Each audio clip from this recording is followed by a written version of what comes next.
Good evening, everybody. Can you hear me all right? Yeah. Okay. I'm Carissa Cloward. I'm the director of the Dedman College Interdisciplinary Institute here at SMU.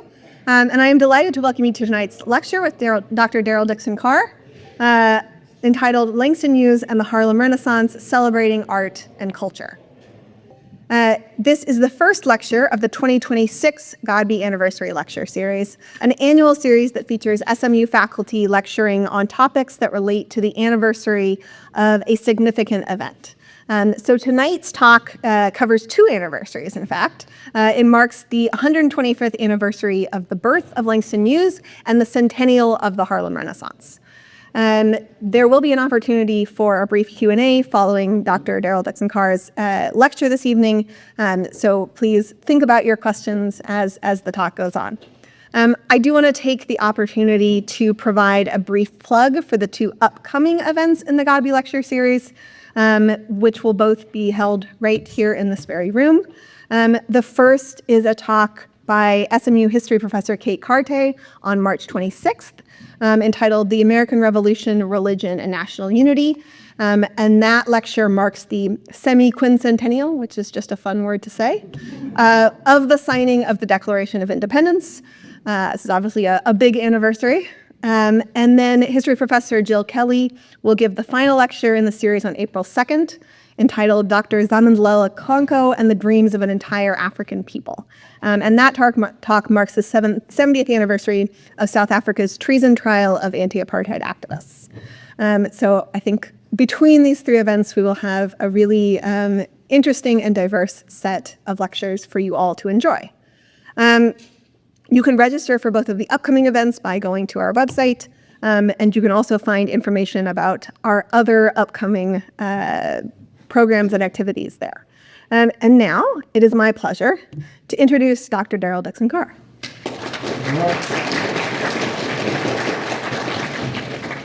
Dr. Dickson-Carr is E.A. Lilly Professor of English here at SMU, where he teaches courses in 20th century American literature, African American literature, and satire.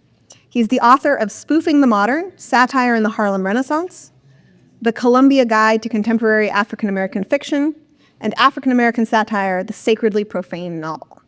He has served as guest editor for issues of ADE ADFL Bulletin, Studies in American Humor, and Public Humanities. And his current research focuses on African American political rhetoric. And so for those reasons, he's the perfect person to give tonight's talk on the anniversary of the birth of Langston Hughes and the centennial of the Harlem Renaissance. And so please join me in welcoming Dr. Dickson-Carr to give his talk.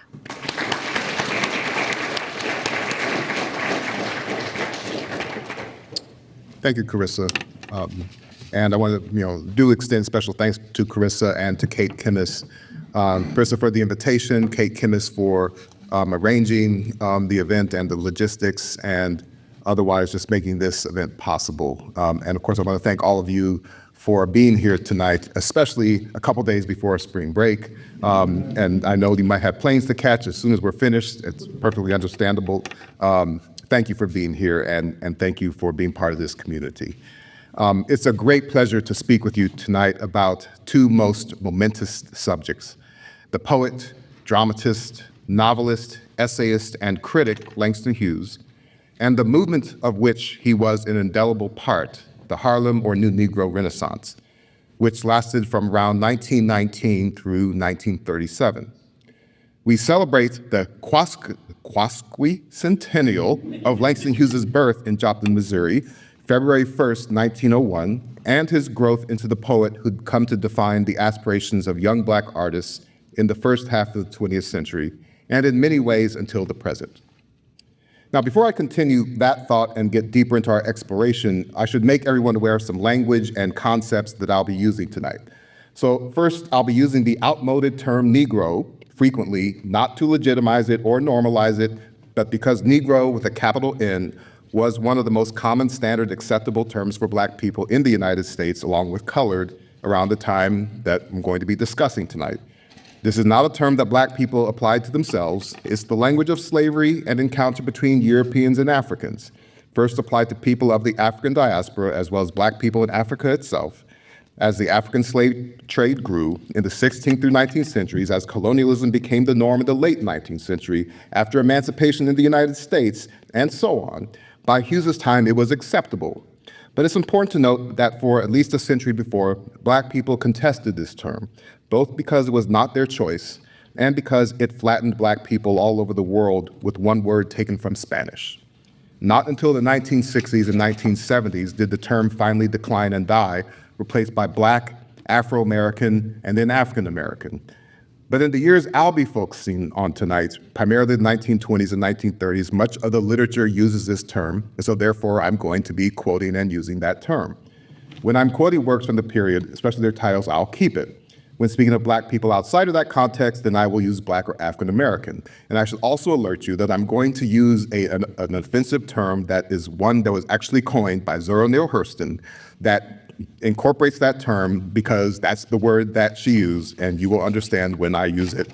But this is not, again, to normalize that term, it's just that that's the word that they use. You'll know it when you hear it. Okay. So with that being said, Langston Hughes' life and career played an enormous role in defining American popular culture over the last century, with his poetry quoted and recited millions of times over the past century. Like one of his literary heroes, Walt Whitman, Hughes helped define what it meant to be American. If Whitman sang of himself in Song of Myself, the most famous poem from Leaves of Grass in 1855, Hughes wrote in turn in one of his most famous poems, I Too Am an American. And I'll just read the poem. I too sing America. I am the darker brother. They send me to eat in the kitchen when company comes, but I laugh and eat well and grow strong. Tomorrow, I'll be at the table when company comes. Nobody'll dare say to me, eat in the kitchen then. Besides, they'll see how beautiful I am and be ashamed. I too am America. Published 100 years ago in his first poetry collection, The Weary Blues, published in 1926, I too, in many ways, is Langston Hughes himself. Certainly, it embodies ideas fundamental to his art, to his life, and personality. It speaks of a future for the poetic persona and for Black people in general, barely 61 years removed from slavery and deep in the era of legal segregation known as Jim Crow. Hughes speaks of being forced to eat in the kitchen, out of sight, made invisible in the ways that segregation and white supremacy demanded, but not silenced. The laughter he describes is not of cheeriness or jollity, but an ironic laughter, of one mocking those who would consider him less than human, less than deserving of human rights, to say nothing of civic equality. He eats well and grows strong, preparing for a future in which he is no longer forced by law, custom, and violence into positions of inferiority. And sounding almost as if offering an afterthought, the Black poet says that they'll see how beautiful I am and be ashamed. An aspiration that speaks to the power and influence of Black people and Black cultures. For it is that strength, coupled with the beauty found in art, that Hughes envisions as not just the future, it's what he and other Black artists and intellectuals argue will shame the nation, to provide it with a conscience and moral center that it lacks. Black people will bring the nation into modernity. We should note that the year 1926 was a momentous one. It was the nation's sesquicentennial, just as this year is the semi-quincentennial. We're going to learn all of the anniversary words tonight before we leave. 150 years earlier, the nation declared its independence. For Hughes to write this poem is a declaration of independence in process. I too am America, an America that both is and is becoming what it could be if only it would. Because Black people have in many ways already been there, been in modernity, been pushing the nation to live up to the ideals it declared, but did not extend to those who built it, who had to sit in the kitchen and not at the table. I want to speak of Hughes as embodying the new Negro movement that effectively defined his generation, the generation that came of age in World War I, the first truly modern mechanized war, but that also came of age in the new modern century that the United States would dominate as other powers, meaning those of Europe, declined in power and influence. This was the beginning of the anti-colonial movement that began to drive colonizing powers out of the African continent and Asia. Hughes's generation wasn't the first to be born after the end of chattel slavery in 1865. That would apply to people like scholar and civil rights activist W.B. Du Bois, whom I'll show you in a bit, who was born in 1868 and passed away on the eve of the March on Washington in 1863. Hughes's generation, however, was the first either born after segregation, Jim Crow, became legal nationwide after the Plessy v. Ferguson Supreme Court decision of 1896, or who grew up in its shadow. In the 1880s and 1890s, Black leaders and intellectuals, as well as the common folk, began to talk of a new Negro coming of age, a generation that would recognize, as Du Bois does in his classic book, The Souls of Black Folk, that the problem of the 20th century is the problem of the color line, meaning both legal segregation and social enforcement, particularly in the South.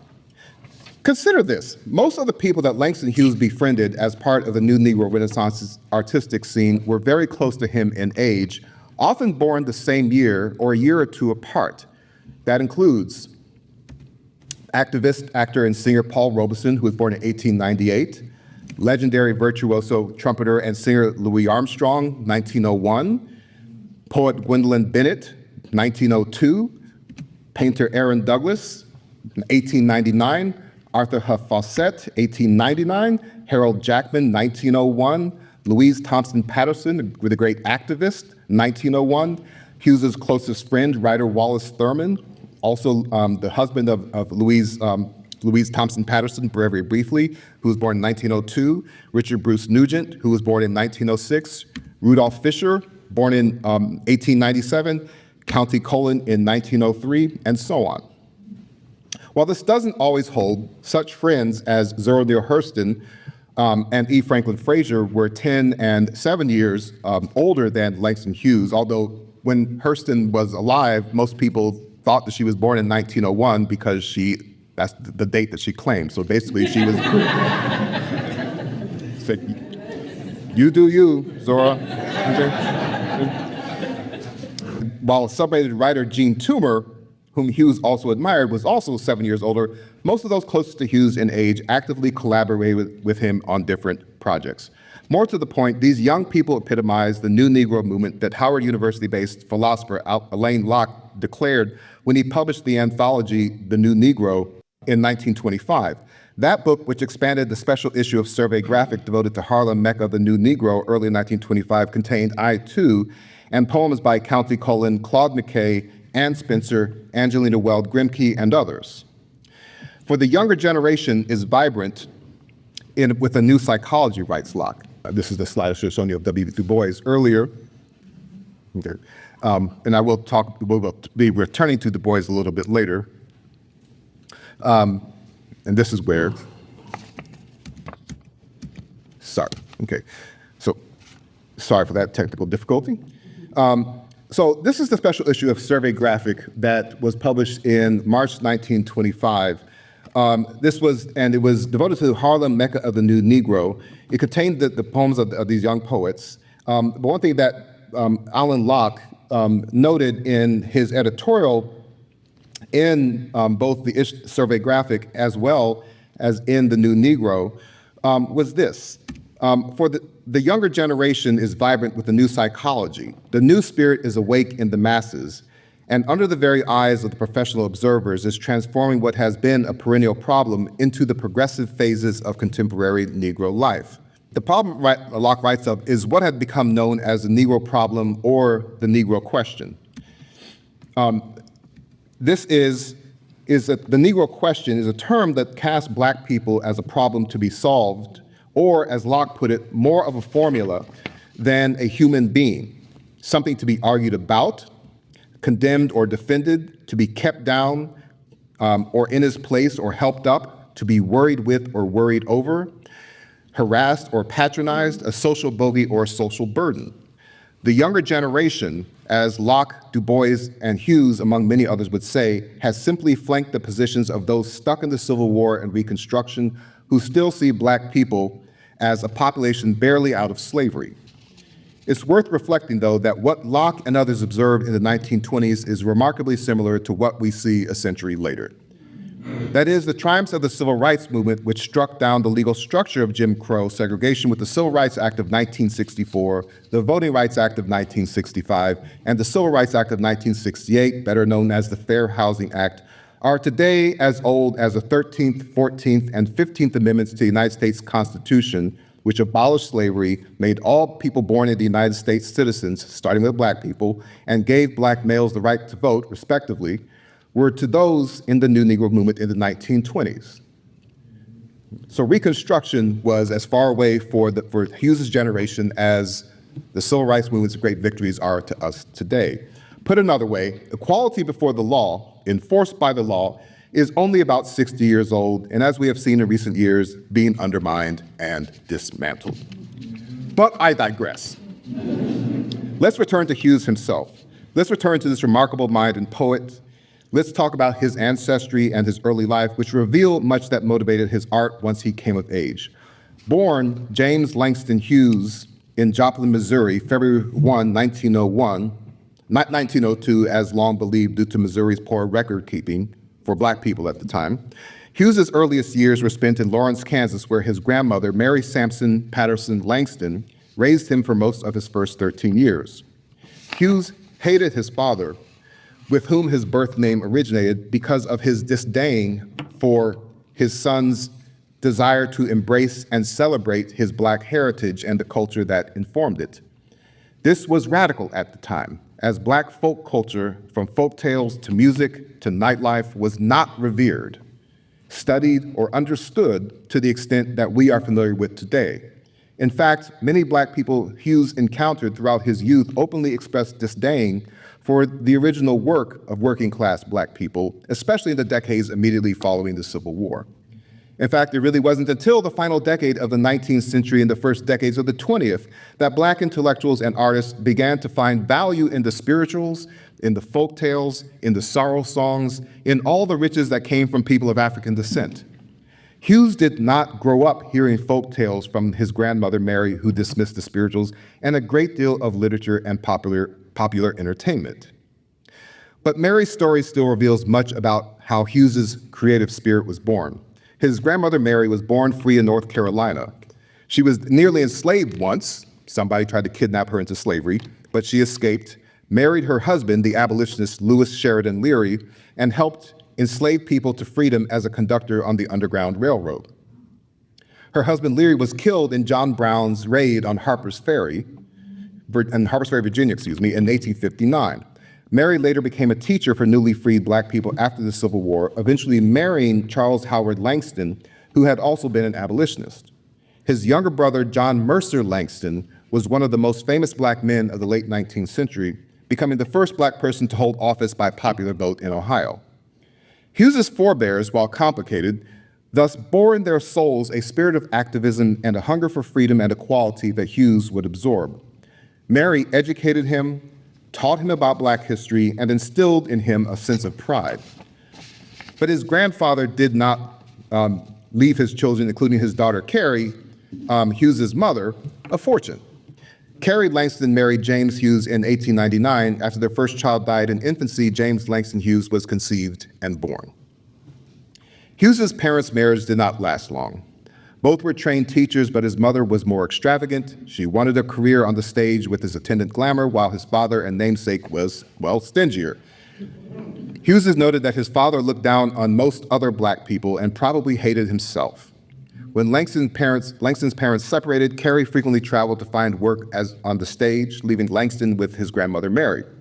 In the meantime, Lawrence, Kansas, like the rest of that state and many others that had been free of legal or de facto segregation, became segregated in the wake of the 1896 Plessy v.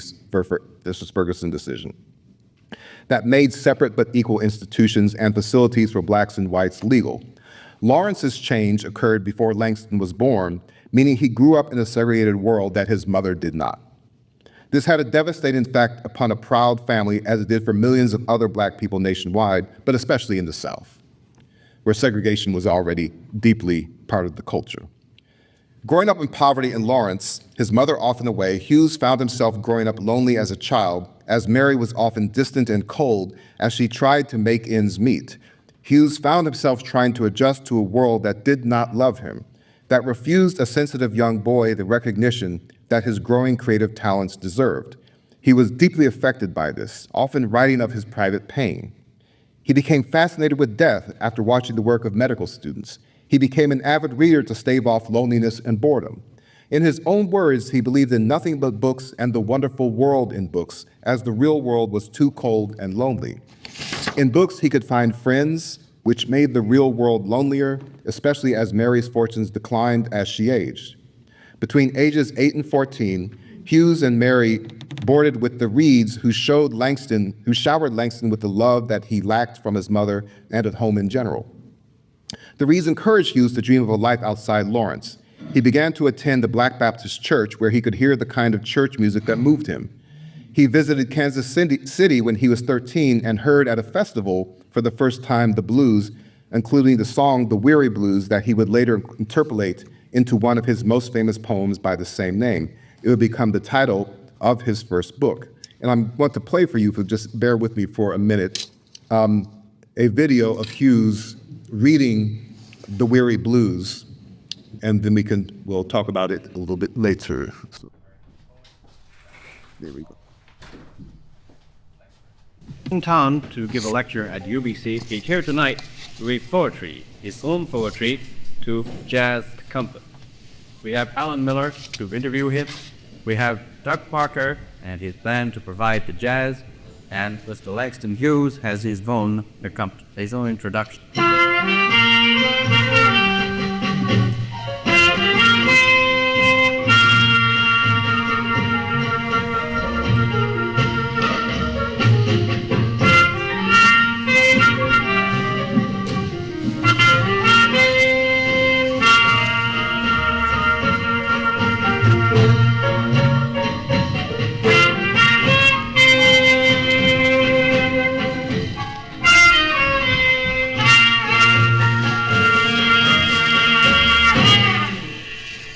Sons of Satin.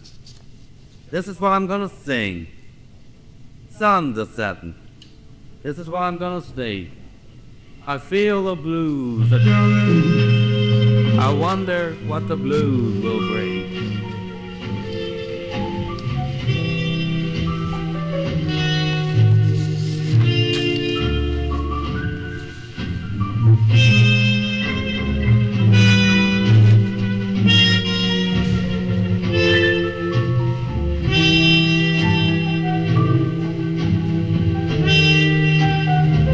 Rolling in a drowsy, syncopated tune, rocking back and forth to a mellow croon. I heard a Negro play.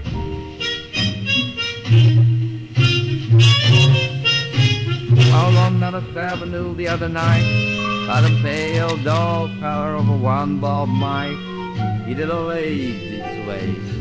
He did a lazy sway to the tune of those weary blues.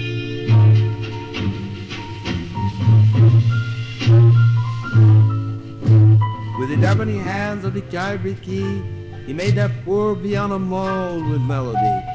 Oh, blues. Swaying to and fro on his rickety stool, he played that sad, raggy tune like a musical bull.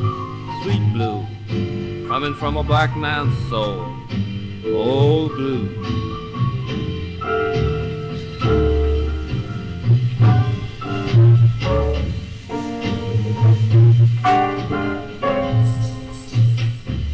Deep song voice with a melancholy tone, I heard that Negro sing that old piano mode. Ain't got nobody in all this world, ain't got nobody but myself. I'd rather quit my Browning and put my drill on the shelf. I thumped up when he put on the floor. He played a few chords, then he clanged some more. I got the weary blues, I can't beat that and why. Got the weary blues, I can't beat that and why. I ain't happy no more, and I wish that I had died. Far into the night, cruel Neptune, the stars went out, so did the moon. The singer stopped playing and went to bed, while the weary blue echoed through his head. He bluffed like a rock, or a man that's dead.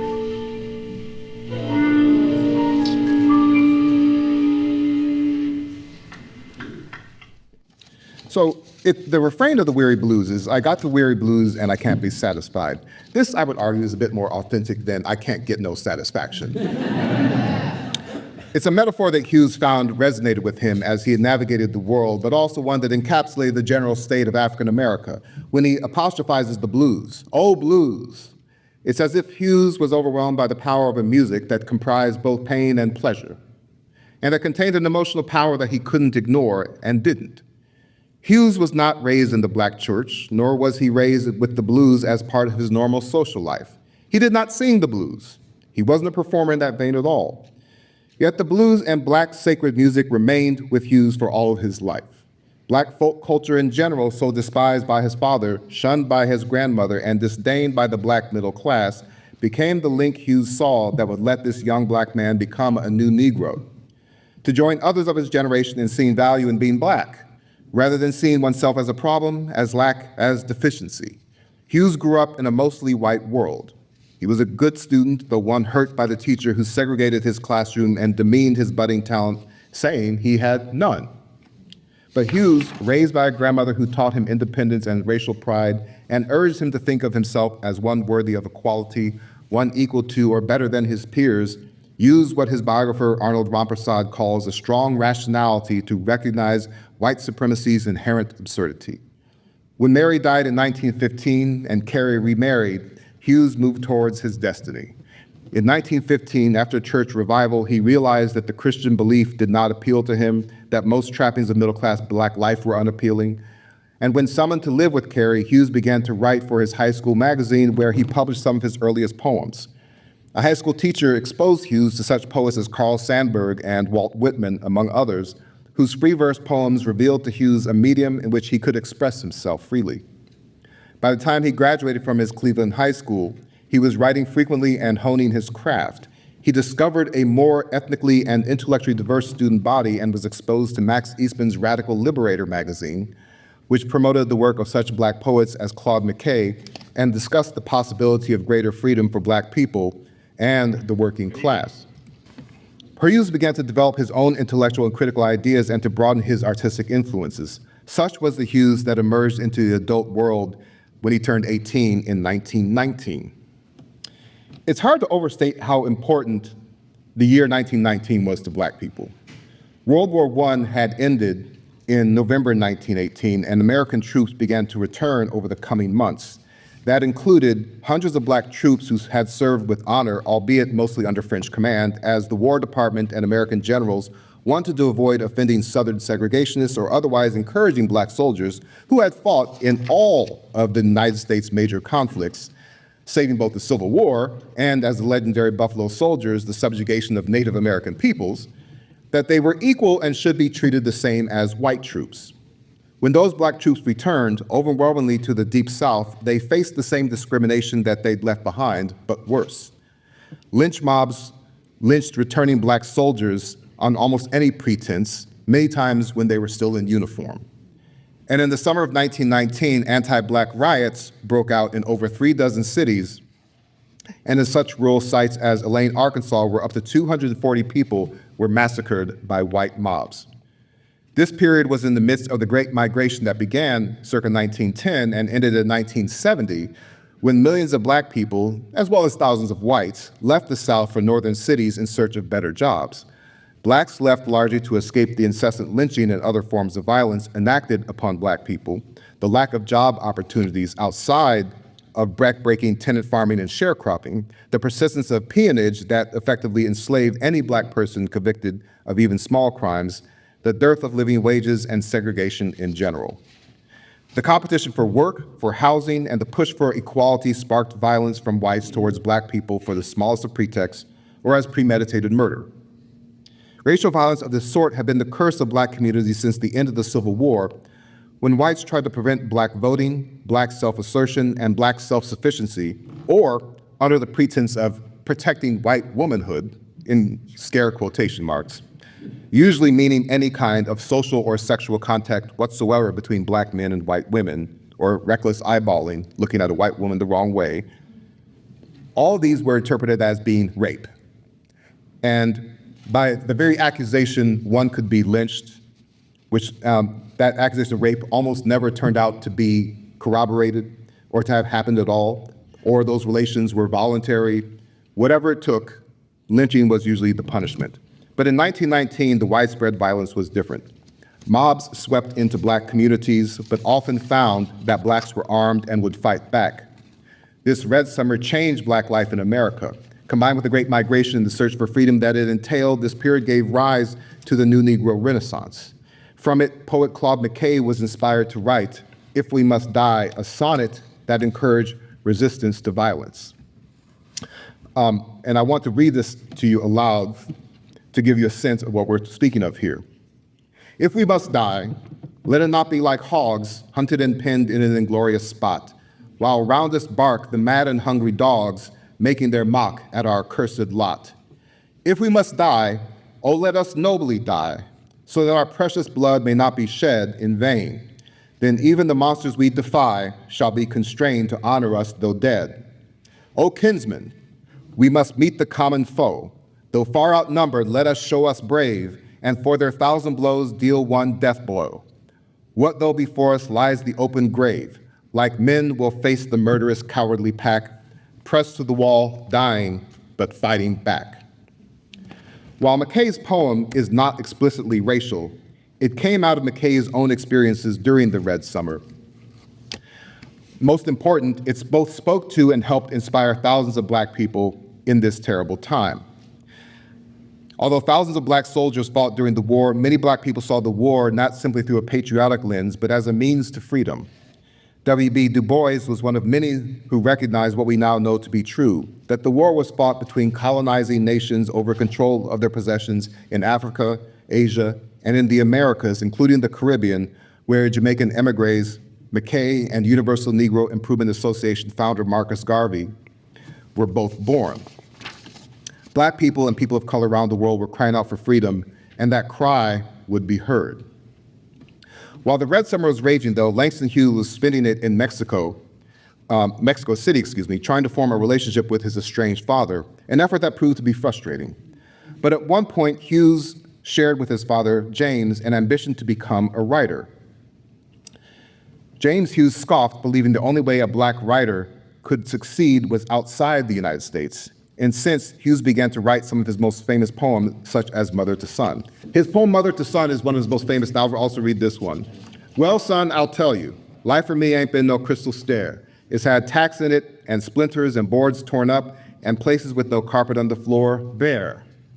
But all the time I've been a climbing on and reaching landings and turning corners and sometimes going in the dark where there ain't been no light. So boy, don't you turn back. Don't you sit down on the steps, because you find it's kind of hard.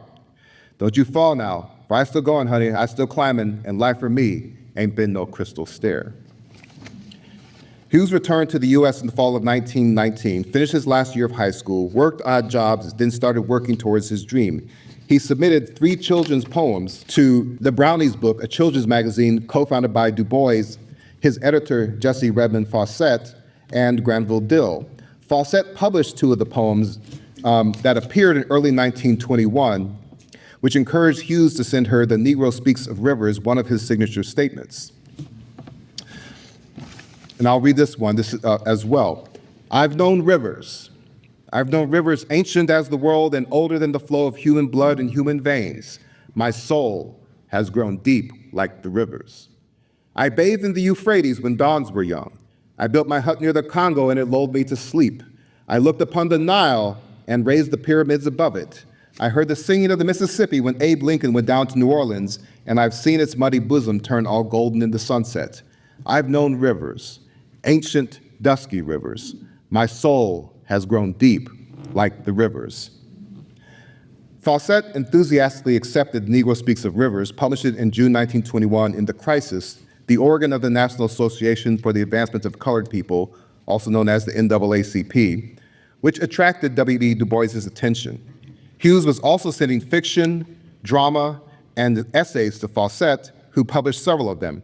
And while James Hughes still expressed skepticism towards Langston's plans, he was impressed by his work enough to support Hughes's first year at Columbia University. And with that, Langston Hughes set sail from the Yucatan Peninsula for New York, arriving September 4th, 1921. Upon arriving in New York, Hughes immediately made his way to Harlem, where he had the same experience as so many black migrants when he came to 135th Street and Lenox from the subway. He saw a growing community, mostly black, including black policemen, a rarity everywhere else in the country and completely unheard of for those coming from the American South. New York as a city held the headquarters or major offices of the NAACP and the National Urban League, run by Charles S. Johnson, who was keenly interested in supporting black economic and cultural progress, and did so by publishing poetry and fiction by younger authors in Opportunity magazine and sponsoring the magazine's annual awards competition for literature and the arts. Harlem promised to be the world's greatest Negro city. In the heart of Nation's Center for Arts and Commerce, Hughes headed to the YMCA and then Columbia, where he found that he was discriminated against and shunned by the school's officials and most fellow students. But Hughes wrote emphatically in his letters and memoirs that he had really come to New York to be in Harlem. Columbia's stuffiness and overt racism was what he loathed. Harlem of the early 1920s hadn't yet grown to become the most famous black community of the 20th century. In 1910, Harlem was still a mostly white middle-class enclave in northern Manhattan, full of sturdy, excellent housing. And thanks to black and white real estate investors, though, bit by bit, block by block, by the early 1920s, its black population more than doubled, and by 1930, it reached close to its current size. Just to explain this particular illustration, it shows that by different gradations, the different colored gradations, that at the darkest gradation, that's where Harlem was in 1911. As it gets a little bit lighter, by 1920, that's how much black Harlem had grown, and the lightest gray is where Harlem extended by 1930, which is, of course, when the Great Depression started. And now Harlem today extends all the way to the top of Central Park and extends essentially to where this map shows.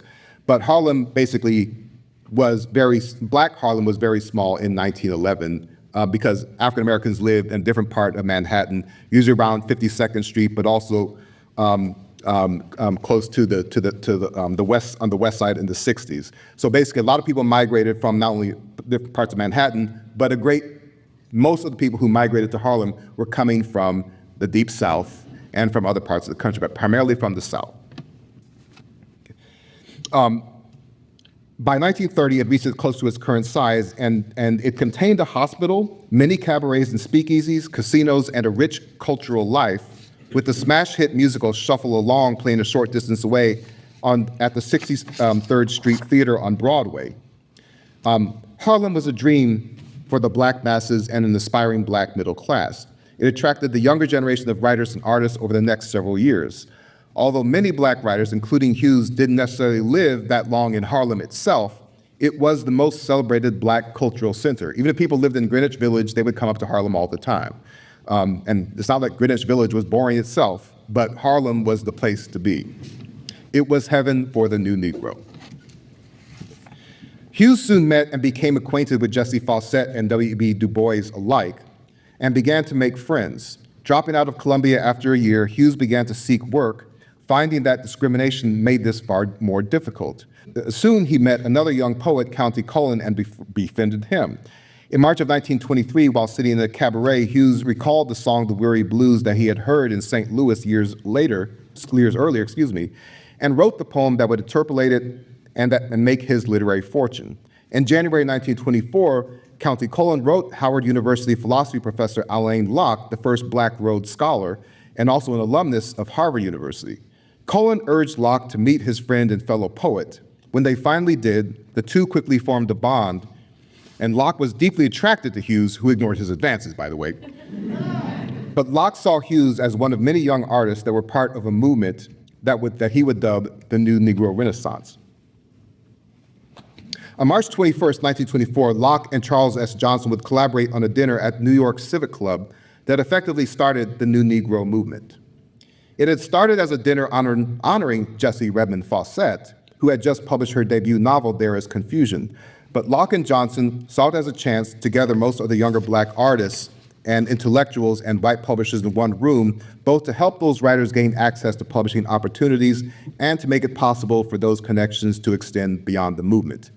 But that meant reducing Fawcett, already a deeply respected editor and intellectual in her own right, as a secondary figure to people like her supervisor, W.B. Du Bois himself, as well as Gwendolyn Bennett, County Cullen, and many others. Hughes and other younger artists benefited from Fawcett's loss, as did the newly established movement. But it remains a travesty that these men, they were all men, took this occasion from an important woman. From this event, though, Paul Kellogg, publisher of Survey and Survey Graphic magazine, began negotiating with Locke on editing that special issue of Survey Graphic devoted to Harlem, Mecca, the New Negro, which again was published in March 1925 and later expanded into the New Negro, also edited by Locke and published later that year. In 1925, in fact, the people who would play a central role in that movement all began either to move to New York or Harlem or to otherwise play a role in the greater cultural movement. Hughes met many of them, such as sculptor Augustus Savage, Zora Neale Hurston, and Wallace Thurman. Freshman at the University of Southern California, and one of the few Black editors at a major publishing house, Macmillan, who arrived and soon temporarily took over the reins at the Messenger magazine.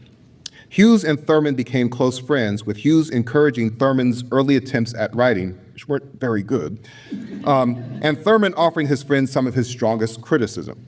Thurman, in fact, was so admired among the younger crowd for his reading and critical abilities, his knowledge of literature, that most considered him their de facto leader. Hughes, while unquestionably admired and respected, was enigmatic, frequently laughing in the way so many remembered, but revealing little about himself and his innermost feelings, protecting himself. Nevertheless, Hughes also befriended Zora Neale Hurston soon after her arrival in New York in 1915, where she became the first Black student at Barnard College, the women's college across the street from Columbia. Hurston had a love for Black folk life that exceeded Hughes's own, as she hailed from the all-Black town of Eatonville, Florida, where she had grown up hearing the kinds of folk tales and experiencing the culture that Hughes had known mostly from a distance. Hughes loved the blues, jazz, and the folk. Hurston, in many ways, lived inside it, experienced it, knew it. Where Hughes was enigmatic, Hurston was extroverted and demonstrative.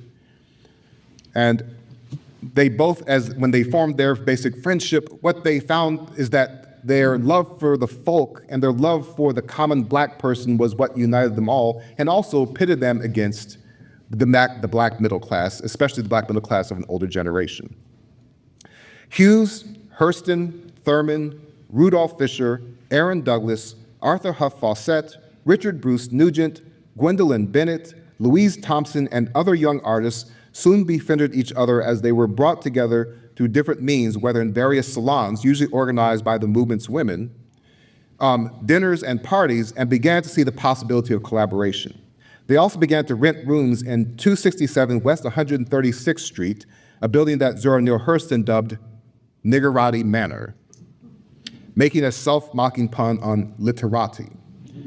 Celebrated in Locke's The New Negro and feted at the First Opportunity Awards banquet in March 1925, the older generation celebrated the younger, but trouble was brewing. The New Negro Renaissance had one problem at its heart. The same leaders, Du Bois, Locke, Charles S. Johnson, and NAACP activist James Weldon Johnson, who was also a writer and editor and critic, and the critics William Stanley Braithwaite, among others, had strong ideas about how culture could be transformed, how American literature and arts could be reshaped by Black artists with rich talent. But their leadership came at the expense of the artist's own voice and agency. The younger artists, exemplified in Hughes, wanted to break boundaries and taboos. They wanted to write about or represent the life of common Black people, of the rural South, of the lower classes, of street life, of the blues and jazz, neither of which many middle-class Black people saw as respectable. This alarmed Du Bois in particular, who wrote in his famous address, Criteria of Negro Art, which was published in June 1920, or was given in 1926 and published in October 1926, that, quote, all art was propaganda and ever must be despite the wailing of the purists, unquote.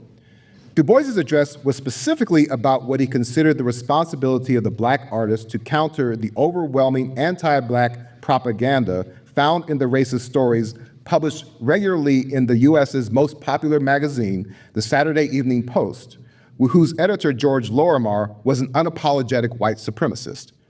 Lorimer was such a white supremacist that he left in his will, he specified that none of the Black staff of the Saturday Evening Post were going to get one dime from his inheritance.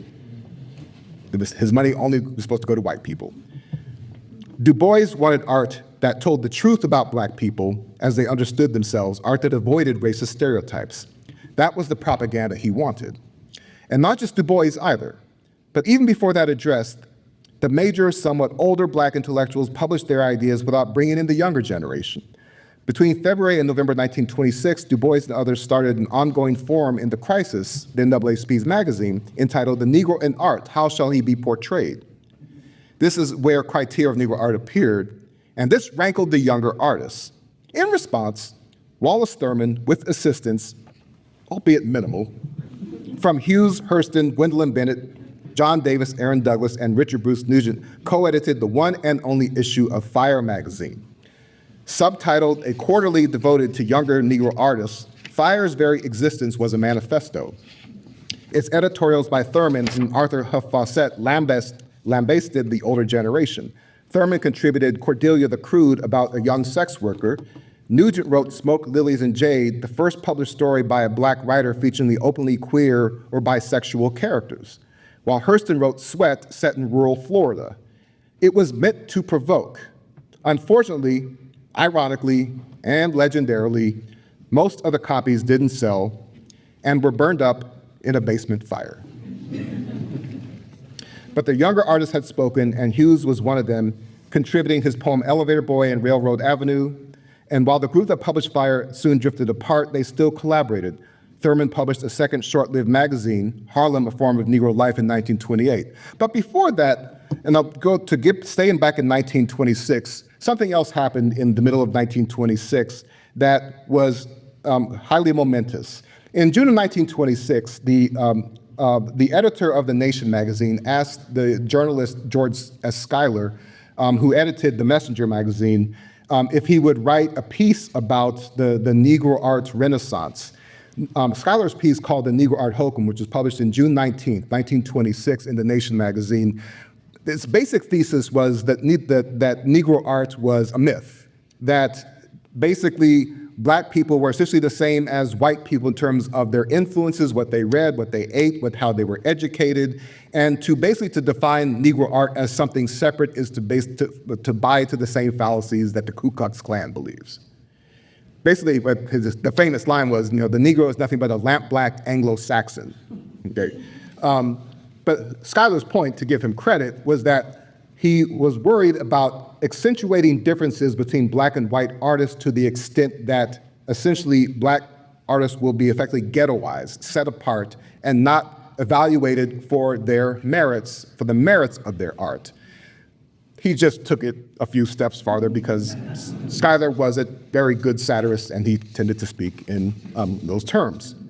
In response, Hughes was asked by that same editor to write a counterpoint to what Schuyler had written, and the result was The Negro Artist and the Racial Mountain, which was published in the next issue at the end of June 1926. And I'm not going to read all of it to you, but I want to read to you the last section, just to give you a setup. The basic premise of Hughes's essay is that artists should not feel ashamed of their Black culture.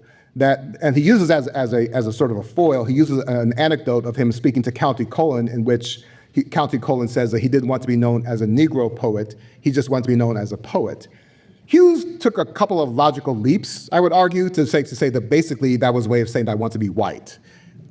County Cullen wasn't saying anything of the sort. It was a great straw man argument, but his main argument was that poets should not be afraid to write on the subjects that they want to write on if they are Black. And so towards the end of the essay, as he's winding up, one of the things as he works through the essay, one of the things he's trying to say is that a lot of Black artists will try to hide their aspirations to please the middle class which is ashamed of the jazz, of the blues, of rural Black people, of poor Black people, of any kind of organic Black expression. And what Hughes wanted to valorize was all of those expressions, to raise them up into fine art, to take the folk art and make it fine art, because it already was fine art. It hadn't been studied, it had not been appreciated, it had been denigrated, it had been reduced to being something primitive and therefore not worthy of attention. But towards the end of the essay, and I will read this passage because this is a longer passage, and if you'll bear with me, but this is one of the most famous parts of the essay. So I'm ashamed for the Black poet who says, I want to be a poet, not a Negro poet, as though his own racial world were not as interesting as any other world. I am ashamed, too, for the colored artist who runs from the painting of Negro faces to the painting of sunsets after the manner of the academicians, because he fears the strange unwhiteness of his own features. An artist must be free to choose what he does, certainly, but he must also never be afraid to do what he might choose. Let the blare of Negro jazz bands and the bellowing voice of Bessie Smith singing the blues penetrate the closed ears of the colored near intellectuals until they listen and perhaps understand. Let Paul Robeson singing Waterboy and Rudolph Fisher writing about the streets of Harlem and Gene Toomer holding the heart of Georgia in his hands and Aaron Douglas drawing strange Black fantasies cause the smug Negro middle class to turn from their white, respectable, ordinary books and papers to catch a glimmer of their own beauty. We younger Negro artists who create now and tend to express our individual dark-skinned selves without fear or shame. If white people are pleased, we are glad. If they are not, it doesn't matter. We know we are beautiful and ugly too. The tom-tom cries and the tom-tom laughs. If colored people are pleased, we are glad. If they are not, their displeasure doesn't matter either. We build our temples for tomorrow, strong as we know how, and we stand on top of the mountain, free within ourselves. Hughes's career continued to ascend in 1927, but in some controversial ways.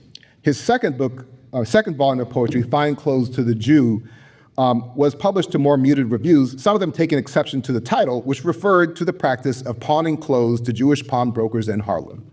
But it is an outstanding collection, a sign of Hughes's growing maturity.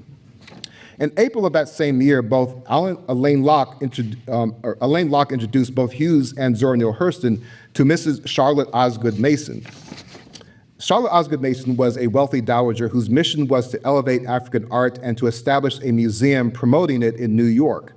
Mason was interested in what she and others considered the primitive peoples of the world, the African diaspora, Native American nations, and more. She wanted artists like Hughes and Hurston to write and promote works that extolled the benefits of folk art. She put each of her so-called godchildren, who were deferential in her presence, under binding multi-year contracts in which she paid them comfortable stipends and generous gifts with different stipulations. For Hughes, Mason wanted to be able to critique his work before he published it. For Hurston, Mason wanted her to collect Black folklore in Florida and elsewhere, which would be published at a future date. But Mason exerted strict control over whether Hurston could publish that work at all. Neither Hughes nor Hurston could acknowledge that Charlotte Osgood Mason even existed and that she was supporting their work. So basically they had cars, they had stipends, they had money, but they couldn't acknowledge that she was the source. This meant that while Hughes was free to publish and increase his reputation, his friend Zora Neale Hurston was effectively silenced for nearly 7 years. Hurston, by the way, was a prolific story writer and had published quite frequently in those early years of the Harlem Renaissance, and then her output stopped, which led people like Wallace Sturman to write later that, yeah, Zora Neale Hurston was really interesting, but she really wasn't very productive. By the time he wrote that, he died before he got to see what she could do. But effectively, Zora Neale Hurston, who was actually considered one of the best writers of the group, they just thought that somehow she had just fallen off the face of the earth in terms of her creativity. Later, when Hughes and Hurston tried to collaborate on the play Mulebone, their different approaches to Black folk life clashed and their friendship fell apart. So too did their relationship with Mason. Hughes in particular found it difficult to continue living in relative luxury while the Great Depression took hold while under Mason's patronage. He stopped doing the work that she wanted and she shunned him. For Hughes, the failure of both relations was deeply painful and devastating. Hurston's break, spurred in part by Hughes's close relationship with Louise Thompson, who worked as their assistant for a while, felt like a betrayal. Mason's break harkened back to Hughes's strained relationships with his grandmother Mary, his mother Carrie, and his father James. Long seeking mentors and parental figures who would love both him and his art, Hughes had to remake himself. In the 1930s, in part due to his break with Mason, but also because of the Great Depression's devastating effect upon Black communities, where people often suffered unemployment rates double, triple, or quadruple that for whites, Hughes began to change his art. He continued to publish in the late 1920s and early 1930s. His first novel, Not Without Laughter, was published in 1929 and received considerable acclaim. Mason had sent him on trips to Cuba and had encouraged Muleville until Hughes and Hurston broke off their relationship, after which he also ended his relationship with Mason and with Elaine Locke as well. Hughes began to take an interest in radical politics, and he saw the pain of the Depression, and he saw how it affected Black people and began to change again how he wrote poetry. Two of his most famous or infamous poems came out of this period. I'm just going to read one. It's not on the slide. I'm just going to read it out loud. This is called Goodbye, Christ. Goodbye, Christ Jesus, Lord God Jehovah. Beat it on away from here now. Make way for a new guy with no religion at all. A real guy named Marx, communist, Lenin, peasant, Stalin, worker, me. I said me. Go ahead now, you're getting in the way of things, Lord, and please take St. Gandhi with you when you go, and St. Pope Pius, and St. Amy McPherson, and big black St. Becton of the consecrated dime. And step on the gas, Christ, move. He also wrote an advertisement for the Waldorf Astoria, which was being built during the Great Depression, which mocked the construction of New York's then most opulent hotel while people went hungry, standing in bread lines in the hotel's shadow. And he wrote a lot of other poems in that vein over that period. We'll get back to those later in retrospect. Also around this time, meaning the early 1930s, Hughes decided that his experience working with Godmother and other patrons, or in trying to find and fulfill the terms of different fellowships, such as the Guggenheim, sapped both his energy and his creative possibilities. Hughes wanted to be a truly independent artist whose artistic ethos and prolific output could sustain him. He chose to make his living by writing and speaking alone, sending his work to magazines, writing books and plays, having them published and produced, and cultivating a permanent role on the speaking circuit. Hughes' reputation certainly helped in this regard and allowed him to be the first Black author to make his living solely by writing. But it also kept him in a perpetual state of poverty, barely able to pay his expenses and constantly hustling to sell and promote his work.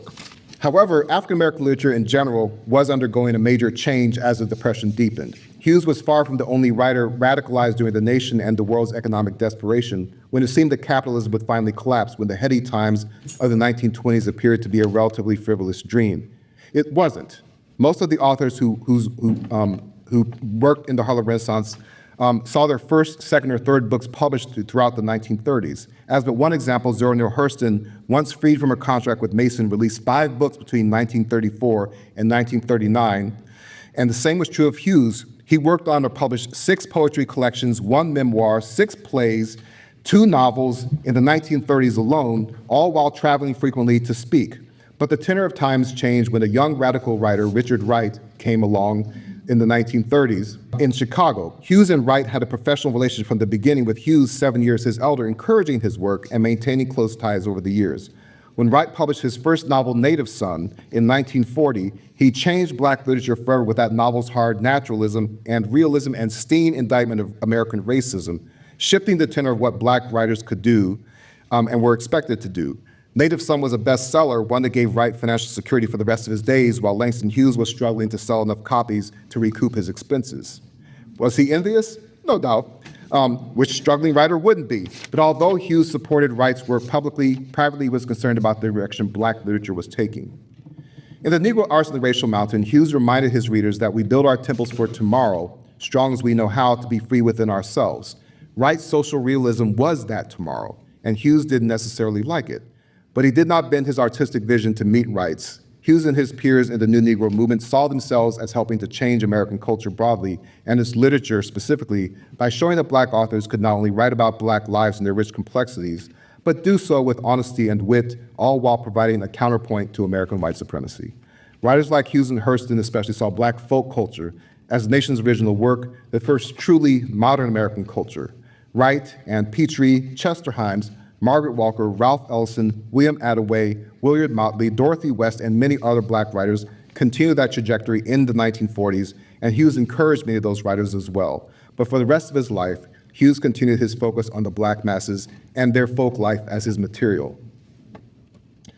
Hughes's radical past also came back to haunt him later on in the 1950s, and he was managed to secure his reputation despite being harassed by the House Un-American Activities Committee in 1953.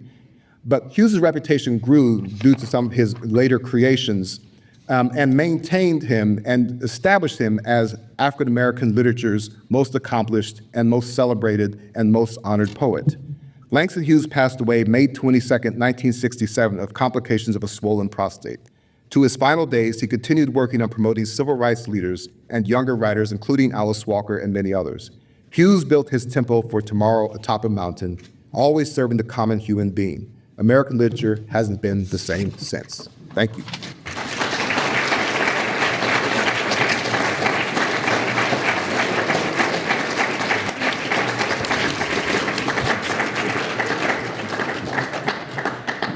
I'm afraid we're running low on time, so I'm going to maybe just take two questions together and hand them over to Dr. Dickson-Carr, and then I'm afraid we're going to have to call it. So if you want your question.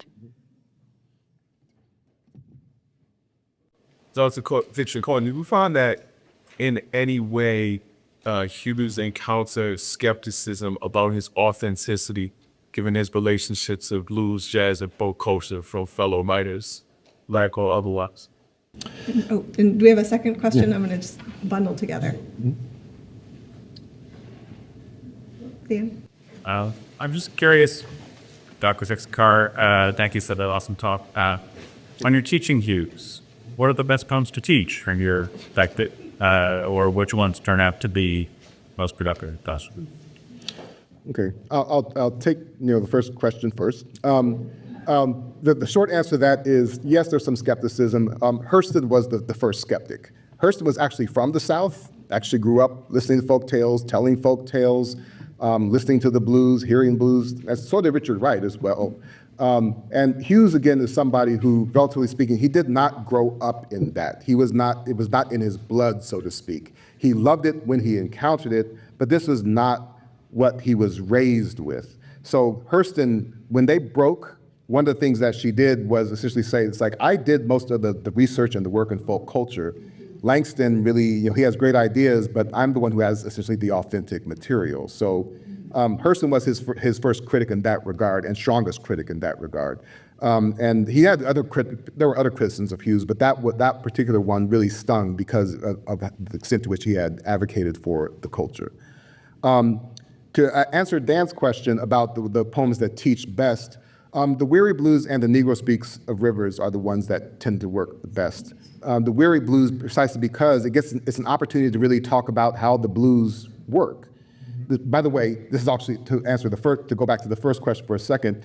One thing that Hurston said regarding the Weary Blues was, she says, the Weary Blues is an old blues song. The fact that he put it into a poem, there's nothing really important about that. This, of course, is after they'd broken off their relationship. But Hughes understood the blues. Even if he didn't, but it wasn't in his blood. It was something that he very much tried to champion, and it found its way into so many of his poems, as did jazz. He did his level best to do that. But the Weary Blues teaches very well. Negro Speaks of Rivers also teaches very well because it's an opportunity to talk about all of the history of the African diaspora across multiple continents. It's really a poem that's about the Black Atlantic, if you like. And so it's a really great way to extend a lot of different ideas in one poem. All right. Thank you to Dr. Dickson-Carr. Thank you. Thank you for your coming. Thank you for your patience.